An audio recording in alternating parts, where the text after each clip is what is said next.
کے پاس بڑی گاڑی ہے تو بھائی وہ افورڈ کر سکتا ہے، لیکن میں نہیں کر سکتا لیکن لینی ہے. اس نے اچھے کپڑے پہنے ہیں، مہنگے کپڑے پہنے ہیں، بچوں کو بھی پہنائے ہیں، بیگم کو بھی پہنائے، امی ابو کو بھی پہنائے. میں افورڈ نہیں کر سکتا لیکن چونکہ وہ پہنا رہا ہے تو میں پہناؤں گا چاہے قرض لینا پڑے. میں شاپنگ کرنے جاؤں گا تو ان مالز میں جاؤں گا، ان دکانوں پہ جاؤں گا، ان آؤٹ لیٹس پہ جاؤں گا جہاں چیزیں کوسٹلی ملتی ہیں. کیوں کہ میرے دوست، میرا پڑوسی بھی ایسی جگہوں پہ جاتا ہے. بھائی اس کو تو اللہ تعالیٰ نے دیا ہے، اس کی آمدنی ہے، اچھی ہے یا بری ہے، صحیح ہے یا غلط طریقے سے، اس کی آمدنی ہے تو وہ تو جائے گا.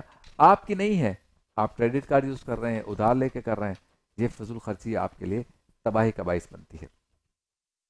اس کے علاوہ ایک قسم یہ ہے کہ پیسے ہیں بھی، مال ہے بھی، اللہ تعالیٰ نے کاروبار اچھا دیا ہے، لیکن اس کے باوجود بھی اس کی اجازت دین میں بھی نہیں ہے اور عقل مندی کا تقاضا بھی نہیں ہے کہ سب کچھ اللہ نے دیا ہے پھر بھی فضول خرچی کریں.